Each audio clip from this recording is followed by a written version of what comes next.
번역은 되지 않은 책인데 미국에서 나온 굉장히 재미있는 책이 있어요.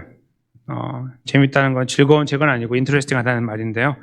관심이 가는 책인데 1999년에 출간된 탐 루츠라고 하는 분이 쓴 책이에요. 이분은 이제 학자는 아닌데요. 여러 가지 이제 연구를 이렇게 한 것 같아요. 좀 책들도 많이 보고 그래서 이제 이 책을 썼는데 눈물의 역사예요. 이제 만약에 번역을 한다면 히스토리, Natural History of Crying이라고 그래서 여기 이제 Crying이라는 단어가 왼쪽에 나오죠. 이 책이. 이분이 이제 이 책을 썼는데 어떻게 책을 쓰고 있냐면 역사적으로 사람은 울었던 존재다. 동물들은 울지 못하는 사람만 운다. 그러면서 사람이 이제 어떻게 울게 되었고 무엇 때문에 울었고 그 가치와 의미는 어떤 것이었는지를 쭉 찾아온 거예요. 근데 예수님 이 세상에 오시기 전 14세기부터 그러니까 BC 14세기부터 현대까지니까 따지고 보면 3,500년쯤 되겠죠. 그 긴 시간에 이제 물론 다 쓴 건 아니고 이제 군데군데 이렇게 해서 굵직하게 잡아서 썼는데요. 100% 동의하기는 어려운 부분도 있는데요. 그러나 상당 부분 이제 동의될 수 있는 부분들도 있어요. 잠깐 좀 소개해드리면 아주 옛날 세상에서는 눈물은 격정, 진정성, 웅장함 이런 걸 이제 나타내는 눈물을 통해서 이제 화를 내고 또 진정성을 보이고 웅장함을 보이는 어떤 그러한 도구로 쓰여졌다. 그리고 이제 중세로 넘어오면은 은혜라는 것이 당시에 이제 이렇게 있었기 때문에 눈물의 은혜라고 이제 눈물을 부르면서 그래서 뭔가 어떤 눈물이 많으면 어떤 영적으로 하는 것과 가까운 어떤 그런 류의 어떤 연결로 이해를 했던 경우가 있었다. 이렇게 이제 쓰고 있습니다.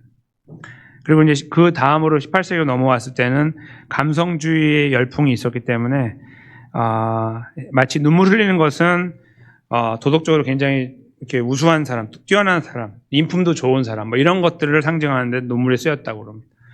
19세기로 오면서 이제 산업혁명이 일어나면서 이제 사람들이 막 바쁘게 움직이고 기계화되고 막 이렇게 됐잖아요. 이러면서 남자는 강해야 된다는 이미지가 더 강했다는 거예요. 그래서 남자가 울면 아휴 저거 사내가 돼가지고 울고 이런 것들이 통념이었다고 그럽니다. 18세기니까 이제 1800년대예요. 19세기니까 1800년대죠. 그때는 그런 게 있고 오히려 여자분들은 우는 거 괜찮은데 남자분들이 힘들어가지고 울면 질질 짜고 저거 이렇게 하는 의미가 더 강했대요. 그때 이제 19세기, 20세기 이게 19세기니까 20세기 넘어오면 1900년대로 들어오면서는 이제 여러 가지 모양으로 그것이 발전하게 되는데 가장 중요하게는 내 안에 있는 것을 밖으로 쏟아내는 장치, 해소의 장치로 이제 쓰여졌다는 거예요. 어떤 해소입니까? 기쁨도 해소하는 거예요. 울어서 기쁨을 표현하기도 하고 안도의 울음, 억울함의 울음, 또 숭고함의 울음, 죄책감의 울음 이런 것들을 뽑아내는 거예요. 여기서 막 터질 것 같을 것을 가지고 와서 여기서 뽑아내고 눈물과 울면서 해소하는 역할을 했다. 이제 이게 요즘에 여기를 바라보면서 한 100년여간 정도 그걸 바라보면서 느끼는 거예요. 저희 많은 분이 동의하시죠? 동의하게 됩니다. 그렇게 우리가 하고 있으니까 통로가 되는 거예요. 울음이 통로가 된다. 그럼 맞는데 이제 그 책에서 특별히 지적하고 싶었던 게 뭐냐면은 근데 가짜 눈물도 있다 이거죠. 이렇게 우는 것도 있지만 가식과 조종, 사람을 조종하기 위해 우는 거 있잖아요. 가짜로 우는 거. 아닌데 슬픈 것처럼. 나 너무 좋은데 지금. 이렇게 너무 좋은데 나 울어갖고 이 사람이 나를 더 존귀하게 여기게 하는 이런 거 있잖아요. 소위 이제 악어의 눈물이라는 표현들을 하죠. 그런 것도 있다는 거예요. 그래서 이제 권력자들이나 가진 자들 이런 사람들이 그런 눈물을 많이 흘린다는 거죠. 그래서 사람들로부터 이렇게 좋은 평가를 받고 위기를 극복하고 막 문제가 생겼어요. 막 스캔들이 벌어졌어요. 그럼 막 거기서 엉엉 울어요. 그럼 그냥 오죽했으면 저러겠어. 막 이렇게 해가지고 넘어가는 거 있잖아요. 진짜 우습죠. 그런 거 보면. 왜 넘어가 그거. 근데 넘어가요. 사람들이. 다 그냥 같이 가는 거예요. 이렇게. 그러면 참 어리석어 보이는 것도 참 많아요. 인생에 보면. 지적하고 벌을 내려야지 못하고 그냥 넘어가는 이런 거.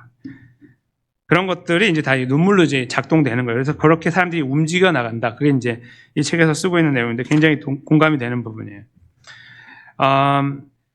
근데 저희가 이제 오늘 이 나누게 되는 성경 속의 눈물, 이 울음도 이런 어떤 맥락에서 좀 이해를 할 필요가 있다 생각이 드는 것이 왜냐하면 여러분과 저는 매일은 아니지만 울며 살고 있기 때문이죠. 울 일이 많아요. 그렇죠?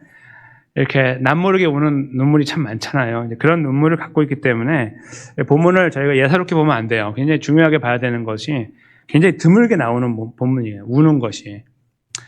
여기 한번 나오고 좀 있다가 나중에 저희가 또 한번 울어요. 근데 이제 그때 가서 또 그거는 보겠지만 일단 여기에서 이렇게 처음으로 우는데 안 됐죠. 다 같이 모여갖고 울고 있거든요.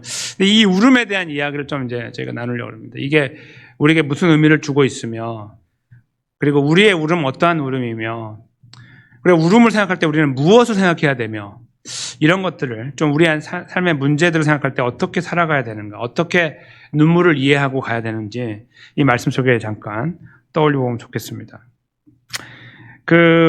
이스라엘 백성들이 이제 가나안에 들어와서 땅을 정복하고 어느 정도 이제 맞춰졌을 때 1장에서 저희가 여러 가지 머리를 쓰고 있는 이스라엘을 만났잖아요.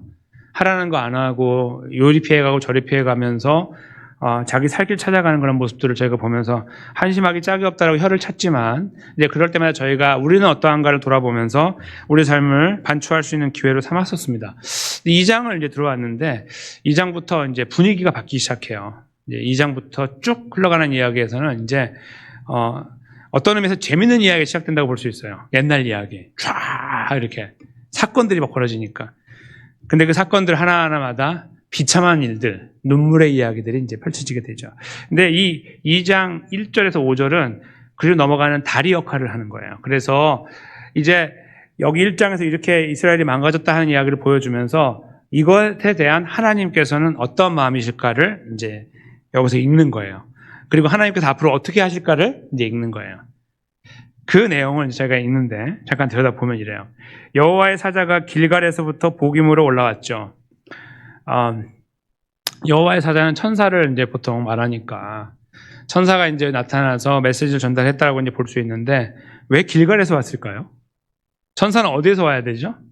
하늘에서 오죠. 이렇게 와야 되는데 왜 길갈에서 왔어요? 저쪽에서 여기로. 그리고 이제 여기 오늘 말하는 톤을 보면 나라고 시작해요. 나 1인칭으로. 천사가 나라고 하면 안 되죠.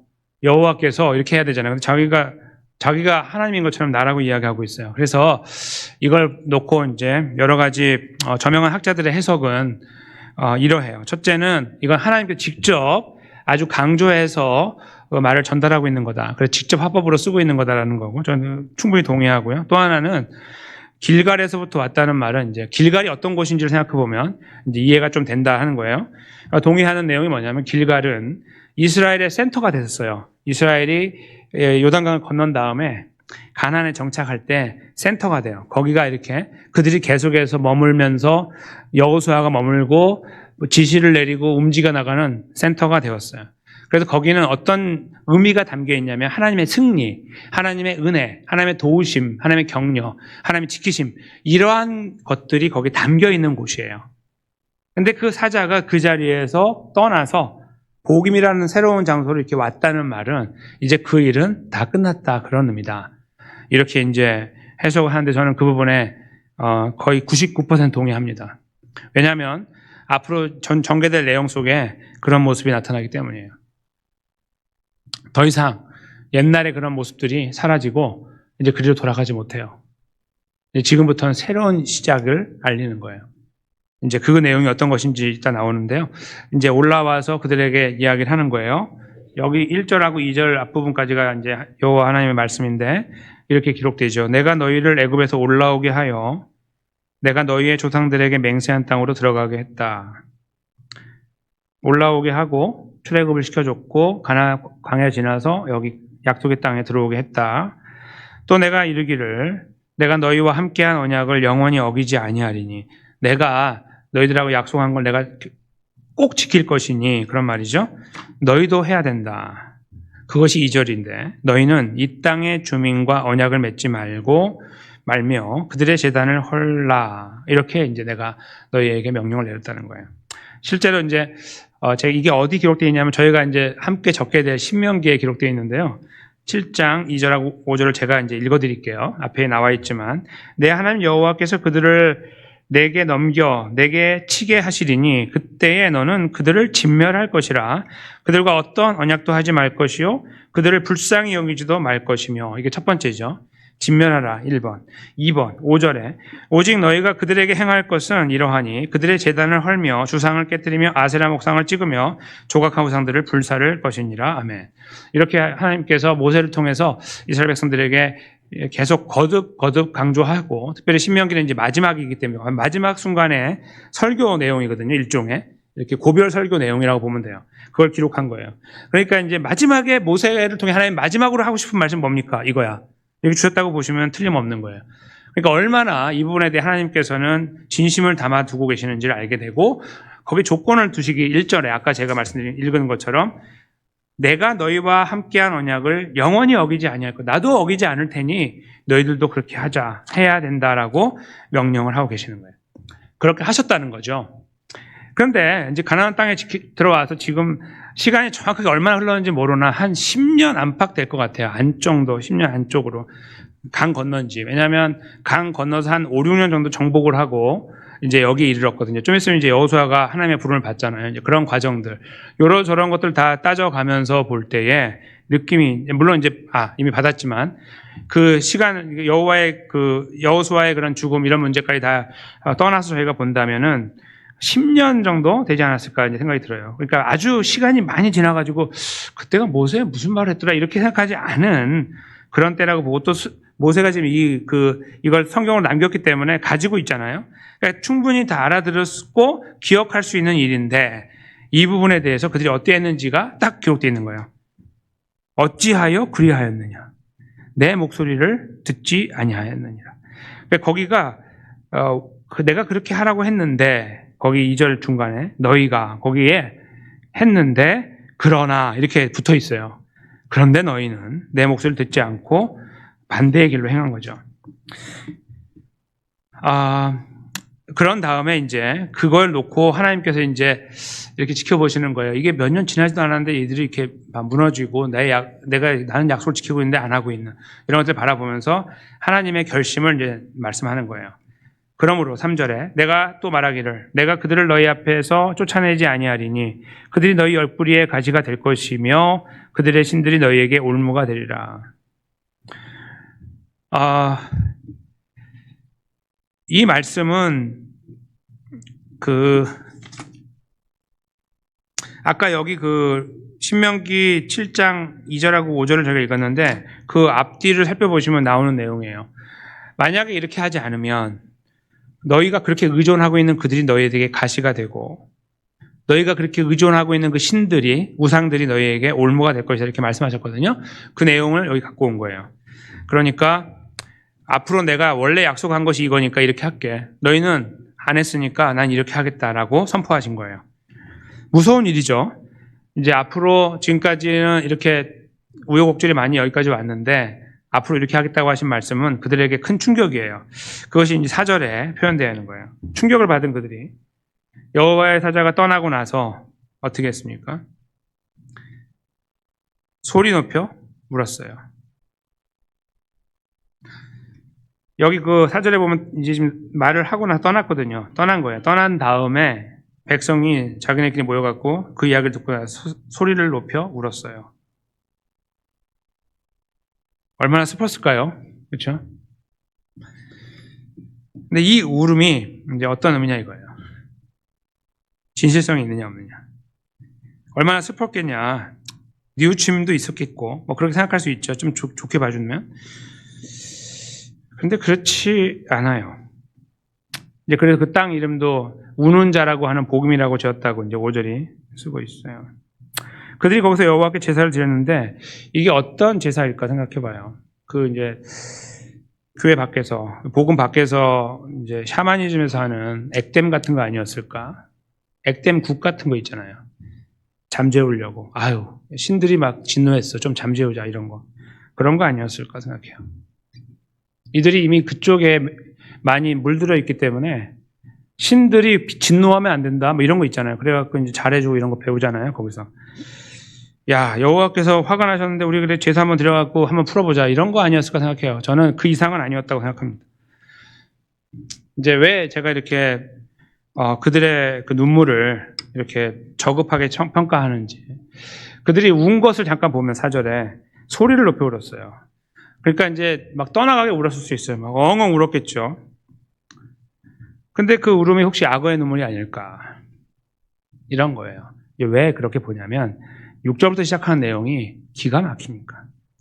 만약에 그들이 진실로 울었다면 그들은 그 다음 6절부터 내용 속에서 어떻게 해야 되겠습니까? 노력하고 앞으로 좀 잘하자. 누군가 각성을 하고 이래야 될 거 아니에요? 똑같아요. 계속 그 일을 계속 반복하거든요. 이게 계속 반복하니까 사사를 세워서 이제 극복하게 하잖아요. 하나님께서. 그 일이 계속 반복되는 걸 보면서 느끼는 거예요. 완전히 새빨간 거짓말이었네. 왜 운 거야 도대체? 이렇게 된 거죠. 그게 정답이에요. 뭐 다른 이유는 없어요. 뭐 다른 그래도 울었겠지. 그게 아니에요. 그럼 그렇게 될 수 없어요. 아주 뻔뻔하게 울고 그리고 그 화가 이만큼 이야기 들었지. 그 톤이 좀 다르더라고 오늘 하나님이. 갖고 와 한번 하자.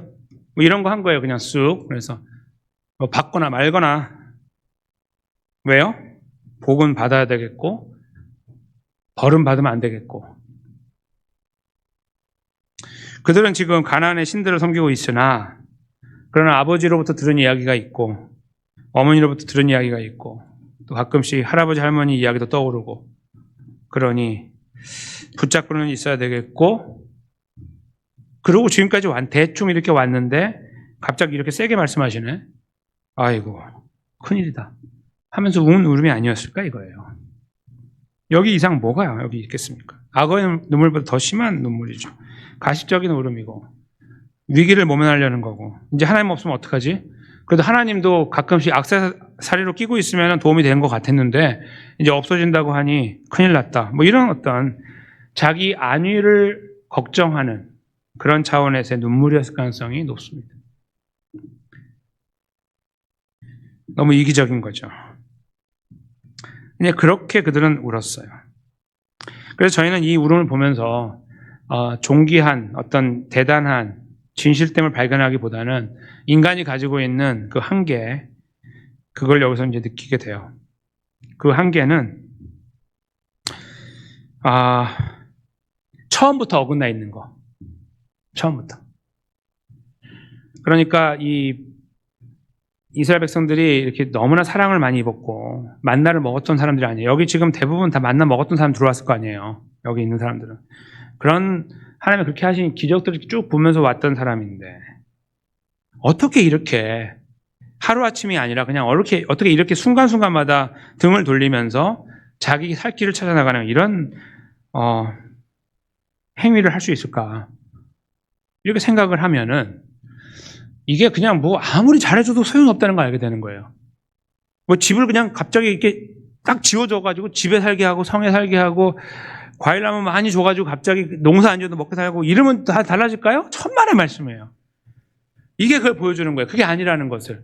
하나님이 다 먹게 살고 다 해줘도 거기서 인간은 이렇게 돼 있는 거예요. 그러니까 다 해줬으니까 하지 마. 네 이렇게 말하고 하는 거죠. 왜 그렇게 우리가 느낄 수 있냐면 아담과 하와가 그랬으니까. 그렇죠? 거기 뭐 할 게 뭐가 있습니까? 거기서. 다 만들어 놓으신 곳에서 한 가지만 딱 다 하고 그 한 가지는 내 주권의 상징이니까 건들지 마. 너랑 나랑 그거 한 가지로 내가 창조주고 너는 피조물이라는 거를 구별하는 표야. 그거 없어지면 너는 나처럼 되려고 하는 거니까 하지 마라고 하는 하나의 표를 주기 위해서 동산 중앙에 있는 나무 이야기를 하셨잖아요. 그거 건드리잖아요. 안 돼요. 안 돼. 처음부터 안 됐고 계속 안 되고 여기도 안 되는 거예요. 그러니까 여기서 그러니까 광야 지나온 건 별거 아니잖아요. 에덴 동산에 비하면. 그러니 이렇게 그냥 대충 가다 보니 여기까지 왔는데 하나님이 진노하고 있는 거예요. 겁이 벌컥 나서 달래주기 위해서 한번 굿 한번 하고 이렇게 가는 거죠. 하나님 이거 받으시고 왜 그래요 하나님 지금까지 잘해주면서 그러지 마시고 하나님 이런 식의 어떤 접근을 하고 있는 거죠. 보면 막 치가 떨리고 때로는 그래요. 제가 잘나서 그런 게 아니고요. 이거 보다 보면 그래요. 그리고 이제 영어 설교 때 이야기했는데 저도 웃음이 난다고 그랬어요. 이런 거 보면. 여러분 어떠신가요? 이렇게 보시면 웃음이 나세요? 아니면 그냥 빨리 지나가서 모르세요? 아니면 생각하시면 좀 심각하세요? 제가 웃는 웃음은요, 이들을 위한 웃음이 아니에요. 제가 웃는 거는 어이없음에 대한 웃음이에요. 이들을 보면서. 그리고 그 어이없음은 처음에 이 사람들 보면서 어이없고, 둘째는 저를 보면서 어이가 없는 거예요. 저도 똑같으니까. 그러니까 두 번의 의미를 갖고 저는 웃어요. 그리고 울어요. 한심하니까. 근데 여기서 지금 이들이 이렇게 울고 있는 모습을 보면서 저희가 그래서 이 울음 자체에 갖고 있는 의미에 대해서 이렇게 그래도 울었으니까 그렇게 생각하면 안 되는 거예요. 우리는 가짜 아까 그 악어 울음처럼 그런 울음을 많이 짓고 살아요. 살다 보면 어떤 상황에서 상황을 극복하고 모면하기 위해서 우리도 모르게 이렇게 하는 행동들 충분히 가능한 이야기예요. 어떤 정치인들이나 이런 사람들 자기의 스캔들을 피하기 위해서 위기를 모면하기 위한 어떤 그런 과정에만 나타나는 게 아니라 평소에 저희 삶에 나타날 가능성이 굉장히 농후하다고 저는 믿어요. 우리가 이렇게 울음을 그래서 왜 우는지도 이제 생각해 볼 필요가 있는 것이죠. 이 본문의 말씀을 보면서. 그런데 본문은 저희들에게 이미 정해진 사람으로서 어떻게 할 수 없는 그런 한계를 나타내고 있다고 저는 확신해요. 이들에게 집을 주어주시면 하나님께서 이렇게는 안 했겠지가 아니고 21세기에 집을 지어줘도 그들에게 셀폰을 갖다 주고 컴퓨터를 갖다 주고 야 이건 다른 민족에 없다 너희만 하는 거야 컴퓨터 이거 앞으로 3,000년 있다 나오는 건데 이거 너한테 준다 이런 거 아무 소용이 없는 거예요. 아무 소용이. 무슨 저희가 어떤 아이들에게 뭐 이렇게 사탕 하나 줬을 때 이 시간 있잖아요. 반응하는 시간. 사탕 하나 때문에 오는 시간들. 내 말 들어주는 시간. 그거 뭐 얼마 안 돼도 우리는 그냥 사탕 한 개니까 아무것도 아니잖아요. 그러나 여기 내가 몇만 불을 지어준다고 생각하세요. 이거 그럼 몇만 불 정도 이거 한 시간밖에 안 되네. 이러면 우리가 실망하는 거 아니에요? 거기 셀 수 없는 돈을 여기다 부었어요. 돌아오는 거 한 시간도 멀다 하고 그냥 돌아오는 거. 반대가 돌아오는 거죠. 안 돼요. 그래서 저는 여기서 안 된다는 사실을 먼저 확인하게 돼요.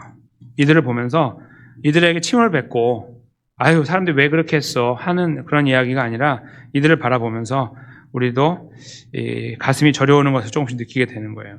근데 성경에 이제 보면은 사람들은 이렇게 우는 일들이 종종 있는데 개인적으로나 또는 이제 전체적으로 전체 단체가 우는 일이 있는데 좋아서 울기도 하고 이제 슬퍼서 울기도 하거든요. 성경에 이제 등장하는데 그 울음의 이유는요 100% 나예요. 나 때문에 우는 거예요.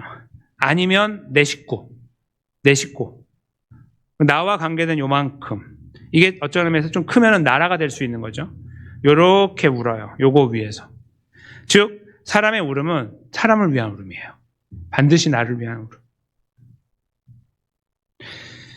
그런데 나를 위해 울지 않는 물론 이제 우리가 다른 사람을 위해 우는 이런 것도 생길 수 있지만 잘 생각해 보면 대부분 이렇게 연결돼 있어요. 이렇게. 예를 들어서 우리가 이제 저기 뭐 A라는 나라가 있는데 아프리카에 돌아가셨대. 그럼 여러분 우세요? 그런 이야기 들으면서 슬프죠. 그냥 아이고 어쩌나 이게 끝이지. 이렇게 울어요? 안 울어요. 관계가 없으니까. 제 말씀은 그 말씀인 거예요. 그래서 우리는 그런 거에 의해서 울게 돼 있다는 거죠. 근데 딱 한 분, 인류에 딱 한 분만 그런 울음을 울지 않으셨어요. 우리의 구원자 예수님이죠. 성경에 예수님의 울음에 대한 기록들이 나와 있는데 여러 가지 이제 많이 있지 않아요. 3번 내지는 4번 정도로 이제 저희가 생각할 수 있어요. 정확하게는 2번 정도. 정확하게는 2번. 그러나 3번, 4번으로 확장할 수 있는데요. 먼저 그 나사로가 죽었을 때 예수님이 살리시는 과정이 있었잖아요. 그때에 마리아와 마르다가 울었단 말이에요. 예수님이 여기 계셨으면 죽지 않았을 겁니다. 아유 예수님 부활이라고 하면서 차라리 여기 계셨으면 안 죽었는데 조금 일찍 오시지 이런 뉘앙스거든요. 예수님이 그때 우세요. 어디에 뒀냐 이러면서 우시고 따라가셔서 살리시는 이런 과정이 있어요. 요한복음 11장에 그때 한번 우시고요. 정확하게 우시는 거예요. 그리고 예루살렘 입성을 앞두고 지금 저희가 누가복음 살피고 있는데 그거 이제 지금 예루살렘 입성하신 다음이고 그거는 그거 바로 며칠 전쯤 그때가 그거 앞두고인데 누가복음 19장 저희가 읽었던 내용인데 거기 보시면 성을 바라보고 우셨어요. 그건 건물이 무너지고 뭐 이런 것 때문에 우는 게 아니고 아유 우리 다 망했네 이런 울음이 아니라 이 하나님 백성들이 앞으로 걸어갈 걸음에 대한 아픔을 놓고 우신 거예요. 그리고 세 번째 울음은 겟세마네 동산에서 예수님이 기도하셨는데 땀방울이 핏방울이 될 정도로 기도했다라는 성경의 기록이 있잖아요. 이제 거기에는 그냥 기도했다고만 돼 있지만 이것을 이제 한 발짝 뒤에 와서 바라보면서 쓰고 있는 히브리서 기자는 그렇게 쓰지 않아요. 5장 7절에 보면은 그는 육체에 계실 때 자기를 죽음에서 능히 구원하실 이에게 심한 통곡과 눈물로 간구와 소원을 올렸고 그의 경건하심으로 말미암아 들으심을 얻었느니라. 아멘. 이렇게 말씀하세요. 이거 언제 오신 거겠습니까? 기록을 잘 보면 예수님께서 이렇게 특별히 우셨다는 거 빼고는 특별히 기도하는 거 집중해서 하는 거 여기밖에 없는데 그럼 어디예요? 겟세마네죠. 돌아가시기 전에 조금 있으면 돌아가실 건데 이거 하고 있는 거예요. 이거 하고 앉아 있는 거죠, 진짜. 정신 나간 거죠. 지금 내 앞에 지금 눈이 지금 여기 눈 뒤집힐 일이 벌어지고 있는데 저 앞에서 할 건데 내가 그거 준비하고 있는데 이런 기도를 하고 있는 거예요. 누구를 위해서요? 택하신 하나님 백성을 위해서 기도한 거예요. 심한 통곡과 눈물로 간구와 소원을 올렸다. 저는 그래서 겟세마네에서 예수님의 그 땀방울의 핏방울의 이 기도는 눈물의 기도, 엉엉 울고 소리 지르며 우는 그런 기도였을 거라고 확신해요. 누구를 위해서요? 하나님 백성들, 우리를 위해서. 첫 번째도 다른 사람을 위하여, 둘째로도 하나님 백성을 위하여, 세 번째도 그들을 위하여, 우리를 위하여. 그리고 마지막은 언제 오셨을까요? 십자가 위에서 사실 울지 않으셨죠. 7마디 말씀하셨지만 7개로. 그런데 울지는 않으셨으나 이것 또한 울음이라고 볼 수밖에 없는 말씀이 있죠. 엘리 엘리 라마 사박단이에요. 마태복음 27장 46절 제가 읽어요. 제9시쯤에 예수께서 크게 소리질러 이르시되 엘리 엘리 라마 사박단이 하시니 이는 곧 나의 하나님 어찌하여 나를 버리셨나이까 하는 뜻이라. 아멘. 버림을 받는다는 것이 갖고 있는 의미를 생각해 보면 그 비통함이 얼마나 컸을까 생각하게 되는 거죠. 그렇죠? 하나님, 내가 요 시간 지나면 이렇게 되는 거죠? 어떤 계획이 딱딱딱딱 있어가지고, 그러니까 이걸 지나가는 어떤 그런 거라고 생각할 수 있죠. 얄팍하게 생각하면. 다 하나님하고 계획했으니까. 그렇죠? 나는 죽고 하나님이 날 살리는 거, 이렇게 다 계획했을 거 아니에요. 영원한 계획 속에 있을 거 아닙니까? 그런 거 생각하면서 이렇게 하는 그러한 어떤 신적인 존재가 아니라 인간의 모습으로 예수님은 기도하셨죠. 그 안에서 당하는 모든 고통을 우리가 당하는 것처럼 당하시면서 또 거기다가 심리적으로 하나님으로 당하는 고난이 있을 거 아니에요. 그 비참함 속에서. 근데 그 중에 가장 큰 것, 버림 아니었을까 생각하는 거예요. 예수님을 정말 버리신 거죠, 하나님께서. 그때 이 구함치는 소리가 그냥 엘리 엘리 라마 사박다니 이렇게 하셨습니까? 했을 것 같으세요? 아니면 피눈물이 다 쏟아진 가운데 거기서 울리는 절규였겠습니까? 당연히 절규였겠죠. 그 누구도 흉내낼 수 없는 절규 아니었겠습니까? 이런 피눈물 맺힌 이런 울음이 어디 있어요? 예수님이 이런 걸음을 걸으신 거예요. 예수님의 울음값은 그러므로 이렇게 울어오셨는데 이런 과정들을 통해서 결국 우리는 예수님의 울음에서 놀라운 것을 발견하게 되는 거예요. 그 울음값은 곧 우리에게 있는 영원한 즐거움이었다는 거예요. 울음의 반대편에 있는. 다른 말로 하면 구원이었죠. 예수님은 그것을 저에게 주셨어요. 성경 속에 그 어떤 것을 찾아볼 수 없는 울음이에요.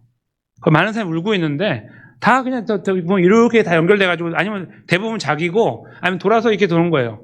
뭐 다윗의 울음 뭐예요? 결국 자기를 위한 울음 아니에요. 살려주세요. 죽었네? 밥 먹어. 이거 아니에요. 자기가 잘못해가지고 죄에 대한 싹스로 나왔던 아이를 놓고 울었던 거 있잖아요. 밤새도록. 그거 제가 말씀드리는 거예요. 그럼 아이를 위해 울었어요. 맞죠? 결국은 나예요. 없어지니까 밥 먹고 사는 거죠. 그거. 그 간절한 울음, 밤을 새며 울었던 그의 울음조차도 그래요. 우리는 결국 그렇게 울며 사는 존재. 어떤 말씀이냐면은 우리는 어쩌면 잘못된 울음을 많이 울고 있는지도 모른다는 것을 말씀드리는 거예요. 나 중심적인 울음, 일이 안 풀리니까 나를 위해서, 늘 나만 위해서 우는 울음일 수 있습니다. 제가 우리의 문제를 기도하지 말자는 말씀이 아니에요. 우리는 울면서 기도해야 돼요. 저도 울면서 기도해요. 자신을 위해서도 기도하고 교회를 위해서도 기도하고. 울음이 막 나오는 거예요. 고함이 나오고. 그 위기를 극복하기 위해서 어려운 일을 지나가는 성도를 위해서 그렇게 하게 돼 있거든요. 자연스럽게. 그러나 저 또한 저 자신의 이기적인 생각을 위해서 울어요. 여러분도 그러실 겁니다. 교회를 위해 우실 수 있고 누군가를 위해 우실 수 있으나 그러나 나 자신을 위해서도 울 수 있고 잘 생각해보면 거기에 나의 문제가 담겨 있는데도 불구하고 그 문제는 보지 않고 울 수도 있어요. 이들이 여기에서 너희들 그렇게 했더라. 나 굉장히 마음 아프다. 앞으로 내가 벌을 내리려고 딱 이렇게 말씀했잖아요, 오늘. 그랬을 때 하나님 정말 죄송합니다. 저희가 그냥 앞만 보고 달리다 보니까 이렇게 됐습니다. 죄송합니다. 뭔가 이런 제스처가 하나도 없어요. 그리고 그들이 뭐래요? 아유 왜 이래요 하나님. 이리 오세요. 앉아보세요. 제사. 장난치는 것도 아니고 이게 뭐 하는 거예요. 그렇죠? 하나님 가지고 노는 거잖아요. 이런 장난을 치고 있는 그런 모습으로 저희도 하나님 앞에 서 있을 수 있다는 거예요. 우리 것 때문에 우리 것 추구하는 것 때문에 우리가 뭔가 이렇게 하나님하고 관계에서 올바르지 못하고 이런 것들 여기 있는데 다 여기다 넣어놓고 이거 하고 있는지도 모른다는 거예요. 이게 지금 눈 가리고 아웅이잖아요. 하나님 여기 다 알고 있는데 이거 뭐야 이거 하는데 아유 그거 보지 마시고 이거 한번 보세요. 드리는 거 보세요.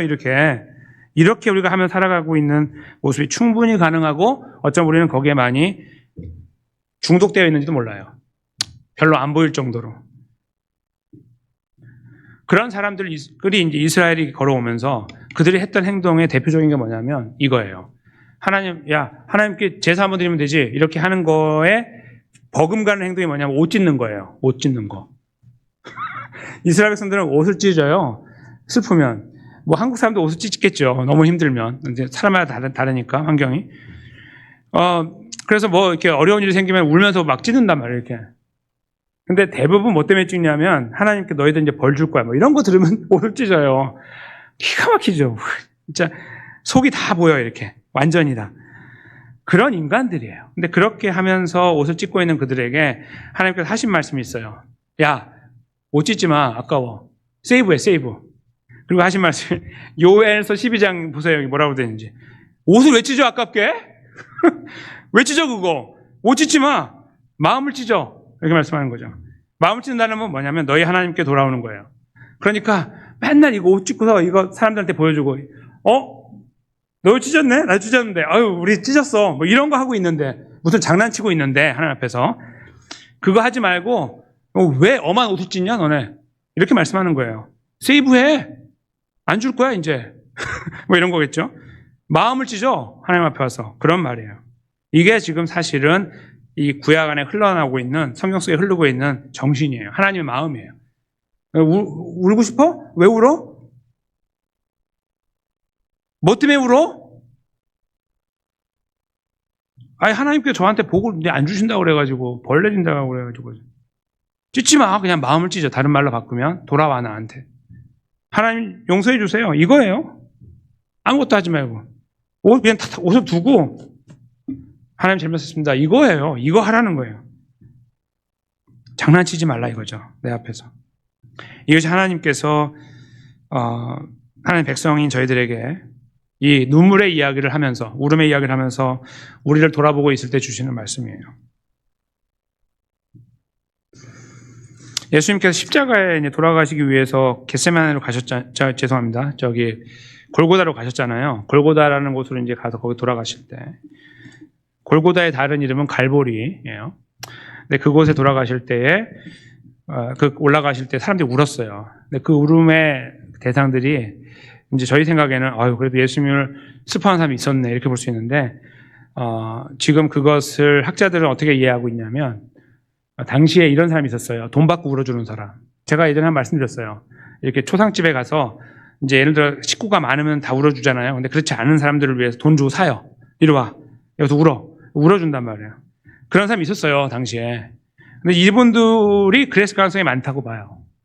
왜냐하면 이때는요, 자기 감정을 잘못 표현하면 큰일 나거든요. 예수님하고 한 통속이라는 게 잘못 드러나면 나중에 문제가 생길 수 있어요. 다 도망갔잖아요, 그래서. 다 도망가거든요. 다 도망가고, 요한이라는 사람은 대제사장과 관계가 있는 사람이에요. 그러니까 이제 여기서 대충 넘어가는 거예요, 이렇게. 묻어가는 거고, 나머지는 도망가는 거죠. 그러니까 예수님 옆에서 아는 체도 하면 안 돼요. 근데 이 사람들 어떻게 하는 거예요? 이 사람들도 큰 화를 당할 수 있죠. 그러니까 돈 받고 하는 거예요. 예수님 그들 바라보면서, 야, 헛수고하지 말고 왜 울어 너네?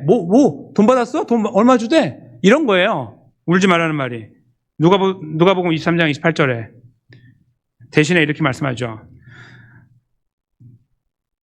예루살렘의 딸들아, 나를 위하여 울지 말고 나를 위해 우는 것처럼 보이고 너와 너희 자녀를 위하여 울어라. 또 이 말씀 오해하는 분들은 예수님을 위해서는 기도할 필요 없다는데 나와 내 자녀를 위해서만 기도하라는데 이렇게 오해하면 또 안 되죠. 이거는 지금 당시 상황에 놓고 이해를 해야 되잖아요. 이게 지금 일을 하고 있는 사람들을 향해서 야, 무슨 그게 기도냐? 그만둬. 그게 뭐 울어? 왜 울어? 아무것도 아니고. 그런 거 하지 마. 시간 낭비하지 마. 정말 울고 싶으면 너의 앞으로의 너의 삶을 위해 기도해. 너 울어. 너의 자녀를 위해서. 너의 구원의 문제, 영원한 생명의 문제에 대해서 울어. 뭐 이런 말씀이라고 이걸 이해해야 되거든요. 그렇게 말씀하신 거예요. 그리고 예수님은 그 길을 걸어가셔서 우리를 영원한 즐거움의 자리에 세워주셨죠. 그것이 우리가 서 있는 이 자리입니다. 그런데 저희는 계속 울면서 살고 있습니다. 그렇죠? 어떤 분들은 매일 우실지도 몰라요. 어떤 분들은 하루가 멀다 하고 우실 수도 있고, 어떤 분들은 그렇게는 아니지만 간헐적으로 울음을 보이며 살아가고 계시는지 몰라요. 때로는 누군가 함께 올 수도 있고, 때로는 혼자 올 수도 있고, 그렇죠? 울음은 우리 안에 있어. 아까 그 책에서 표현한 것처럼 통로가 돼요. 우리 아픔과 괴로움과 이런 것들을 발산할 수 있는 통로가 되기 때문에 우리는 그래서 많이 울어요. 그렇죠? 우는 것이 나쁜 게 아니에요. 근데 그 울음 속에 있잖아요. 항상 저희가 담아내야 될 것 한 가지는 기억해야 될 것, 울 때마다 기억해야 될 거 뭐냐면 우리가 그렇게 어떤 문제를 위해서 아픔을 위해서 괴로움을 위해서 울 때마다 내가 어떻게 이 울음을 하나님 아버지께 올려드릴 수 있는 존재가 되었는지를 생각하는 거예요. 오늘 예수님의 울음 속에 등장하고 있는 십자가와 부활 사건이죠. 그것이 저에게 다가오고 그것이 함께 두 가지가 함께 기억되어지고 생각되어질 수 있을 때 저희는 참된 의미 있고 가치 있는 울음을 우는 거예요. 그렇지 않고 그런 거 다 없고 나는 굉장히 좋은 사람, 나는 굉장히 괜찮은 사람, 나는 아무리 봐도 나는 괜찮은 사람 여기보다 근데 내가 이런 일을 당하고 있으니 나는 이거 잘못하니 하나님 도와주세요 하고 내가 울고 있는 어떤 그런 형태로 내가 여기 그렇게 서 있다면 이들과 다를 바가 없다는 것을 말씀드리는 거예요. 뭐가 그렇게 잘못됐는데요, 하나님? 왜 이렇게 화를 내세요? 갑자기? 이런 거와 같은 거니까요. 그래서 저는 우리가 죄인입니다. 죄를 보십시오. 그 말씀 드리는 게 아니고요. 그냥 그 생각을 떠올리라는 거예요. 울 때마다 내가 지금 누구를 어디에 향해 울고 있지 이걸 떠올리는 거예요. 누구를 향해 우세요? 그 상황에 대해 우세요? 그러면 의미 없는 울음이에요. 가치 없는 거예요. 그럼 그냥 우는 거잖아요. 거기에 대해서. 그게 아니라 그 아픔과 이것을 아버지께 알려드리면서 아버지 도와주세요. 내가 울음이 나와서 미치겠어요 하는 그 상황을 아뢰면서 하는 거 누구한테 가는 거죠? 하나님밖에 없잖아요. 우리 아버지. 우리의 그 모든 걸 알고 계신 아버지께만 드리는 거 아니에요? 그때에 당연히 내가 어떻게 이런 자리에 있는가를 떠올리라 말씀이에요. 그냥 간단하게. 그럼 예수 그리스도의 눈물의 걸음, 그 고뇌의 걸음이 보이는 거예요. 우리를 위해서, 우리를 이 자리에, 이 기도의 자리에 세우기 위해 걸어가신 예수님이 보이면 우리는 그 안에서 감사가 생기고 다시 예수님 앞에 서게 되는 거예요. 그러면서 우리가 우리 연약함이 보이게 되는 거죠.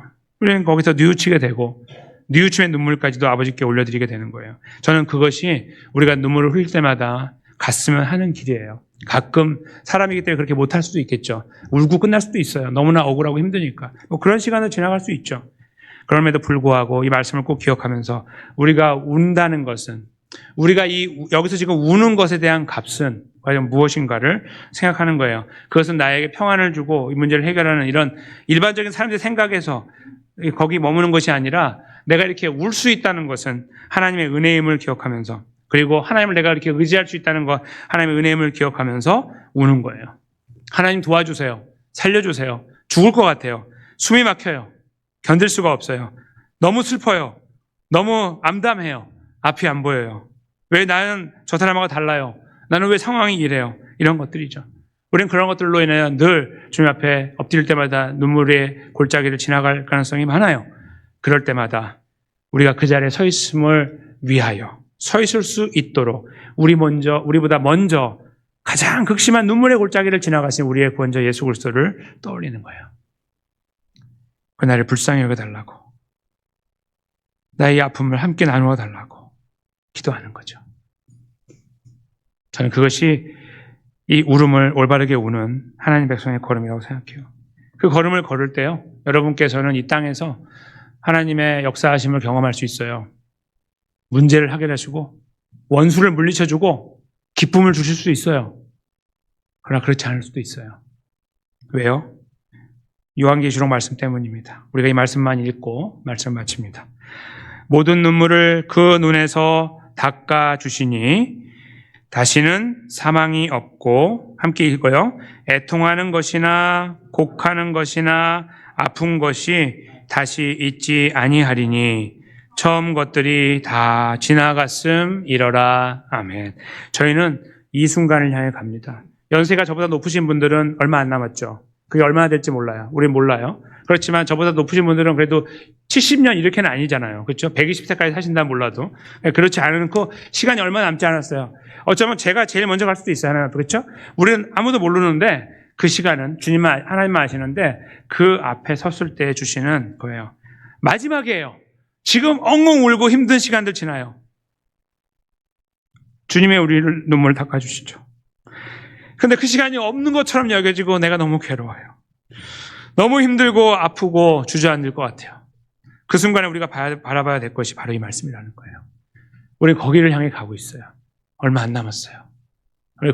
거기를 향해 가서 마지막 흐르는 눈물을 마지막으로 닦아주실 그 순간을 향해 가는 거예요.